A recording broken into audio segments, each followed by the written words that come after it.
நண்பர்களே, அவசிய செய்திகளின் இன்றைய செய்தி தொகுப்பை உங்களுக்கு வழங்குவது உங்கள் பேரன்பிற்குரிய தொகுப்பாளினி நான் ஜனனி கணேசன். இன்றைய முக்கிய செய்திகளின் தொகுப்பை பார்க்கலாம்.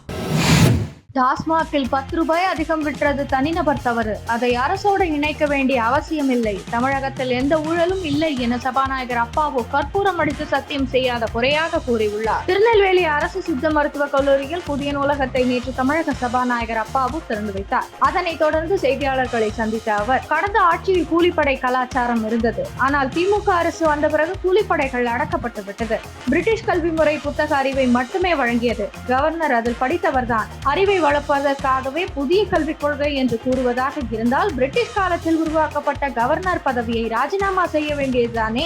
அம்பேத்கர் கொண்டு வந்த இந்திய அரசியலமைப்பு சட்டப்படியே கவர்னரும் அனைவரும் நடக்க வேண்டும். டாஸ்மாகில் 10 ரூபாய் அதிகம் விற்றது தனிநபர் தவறு, அதை அரசோடு இணைக்க வேண்டிய அவசியம் இல்லை. தமிழகத்தில் எந்த ஊழலும் இல்லை. திமுக கூட்டணியில் பதட்டப்படுவதற்கு ஒன்றும் இல்லை.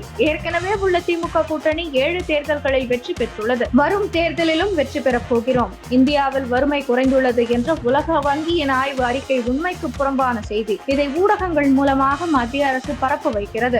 இந்த புள்ளி விவரம் முழுக்க பொய்யானது, எந்த ஆதாரமும் இல்லாதது. தமிழகத்தில் வழங்கப்படும் மகளிர் உரிமை தொகை வறுமை கோட்டிற்கு கீழே உள்ளவர்களுக்காக இல்லை, அது மகளிர் உரிமை தொகை. இன்னும் பல பேருக்கு வழங்கப்படும், விடுபட்டவர்களுக்கும் வழங்கப்படும் என்று கூறினார். கிறிஸ்தவ வன்னியர்களை எம்பிசி பட்டியலில் சேர்க்க வேண்டும் என்ற கோரிக்கையை திமுக அரசு நிறைவேற்றாததால் அவர்களின் ஓட்டுகளை விஜய் கட்சிக்கு திருப்பிவிடும் திட்டத்தில் சில கத்தோலிக்க பாதிரியார்கள் களமிறங்கியுள்ளனர். அதை முறியடிக்க திமுக தரப்பும் எதிர்பிரச்சாரத்தில் இறங்கியுள்ளது. வன்னியர் சமுதாயத்தினர் எம்பிசி எனும் மிகவும் பிற்படுத்தப்பட்டோர் பட்டியலில் இருந்தாலும் அதில் கிறிஸ்தவ மதத்தை தழுவியவர்கள் என்பதால் சட்ட ரீதியில் அவர்களை அந்த பட்டியலில் சேர்க்க முடியாது. அதன் காரணமாக இடஒதுக்கீடு உள்ளிட்ட பலன்களை அவர்களால் பெற முடியவில்லை. எனவே கிறிஸ்தவ வன்னியர்கள் தங்களையும் எம்பிசி பட்டியலில் சேர்க்க வலியுறுத்தி வருகின்றனர். அதை ஏற்ற திமுக தலைமை ஆட்சிக்கு வந்தால் நிறைவேற்றுவதாக 2021ஆம் ஆண்டு தேர்தலின் போது உறுதி அளித்தது. இதுவரை அக்கோரிக்கையை திமுக அரசு நிறைவேற்ற முன்வராததால் அதிருப்தி அடைந்த கிறிஸ்தவ வன்னியர்கள் திண்டுக்கல்லில் இடஒதுக்கீடு கோரிக்கையை மையப்படுத்தி மாநாடு நடத்தினர். அதில் சிறப்பு விருந்தினராக பங்கேற்ற பிஷப் தாமஸ் பால்சாமி பேசுகையில், வரும் சட்டசபை தேர்தலுக்கு முன் எங்கள் கோரிக்கை நிறைவேற்றவில்லை என்றால் யாருக்கு ஓட்டளிப்பது குறித்து தமிழக ஆயர் பேரவை கூடி முடிவெடுக்கும் என்றார். அதே மாநாட்டில் வட மாவட்ட சேர்ந்த கத்தோலிக்க பாதிரியார் பேசுகையில், திமுக அரசு எங்கள் கோரிக்கையை நிறைவேற்றவில்லை என்றால் விஜய் கட்சிக்கு கிறிஸ்தவர்களின் ஓட்டுகளை திசை மாற்றி விடுவோம் என எச்சரித்தார். அவரது பேச்சுக்கு அம்மாநாட்டில் பலத்த வரவேற்பு கிடைத்துள்ளது.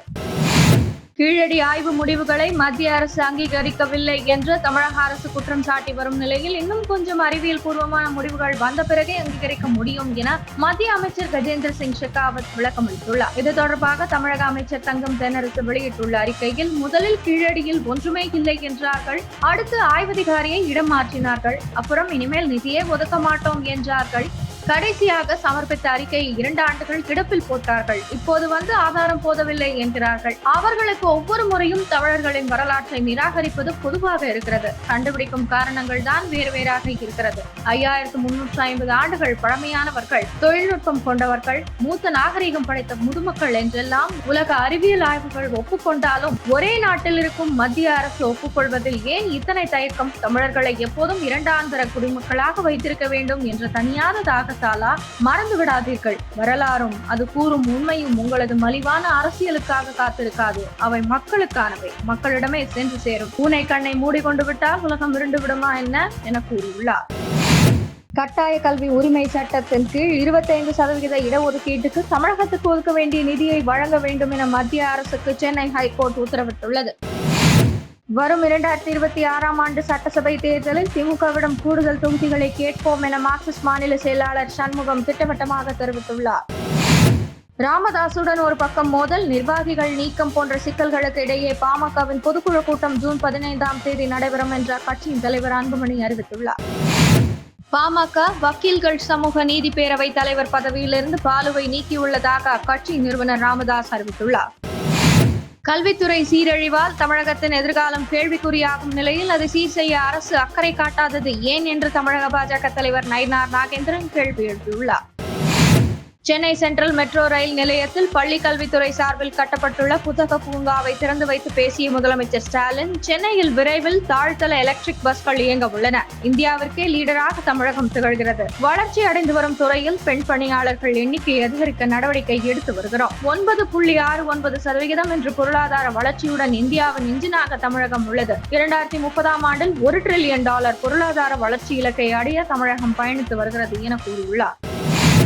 கர்நாடகாவில் சிக்மகளூரு மாவட்டத்தில் பல்லாலராயணா துர்கா வனப்பகுதியில் 11 பேர் கொண்ட மருத்துவ மாணவர்கள் ட்ரெக்கிங் சென்றுள்ளனர். இந்த குழுவில் 5 ஆண்கள் 6 பெண்கள் இடம்பெற்றிருந்தனர். பல்லாலராயணா துர்கா பகுதியிலிருந்து பண்டாஜி அருவிக்கு செல்வது அவர்களின் பயண திட்டம். அடர் வனப்பகுதியில் குழுவாக அவர்கள் தங்கள் பயணத்தை நேற்று தொடங்கினர். பயணத்தை ஆரம்பித்த சில மணி நேரத்திலேயே அவர்கள் செல்லும் வழியை தவறவிட்டனர். அடர்ந்த காடுகள் என்பதால் அவர்கள் பாதையை தொலைத்துவிட்டு எங்கு செல்வது என தெரியாமல் தவித்துள்ளனர். மருத்துவ மாணவர்கள் மாயமானது குறித்து உடனடியாக சம்பந்தப்பட்ட உள்ளூர் போலீசுக்கு தகவல் சென்றது. இதையடுத்து வனப்பகுதியை சேர்ந்த உள்ளூர் மக்களில் ஆரிஸ், சந்தோஷ், அட்டிகிரே, சஞ்சய் ஆகிய 3 பேருடன் போலீசார் தேடுதல் வேட்டையில் இறங்கினர். பல மணி நேர தேடுதல் வேட்டைக்கு பின்னர் 11 பேரையும் எவ்வித காயங்களும் இன்றி மீட்டனர். மாயமாக மீட்கப்பட்ட 11 பேரும் தங்களின் ட்ரெக்கிங் பயண திட்டத்திற்கு உரிய முறையில் சம்பந்தப்பட்ட அதிகாரிகளிடமிருந்து முன் அனுமதி பெற்றிருந்தது குறிப்பிடப்பட்டது.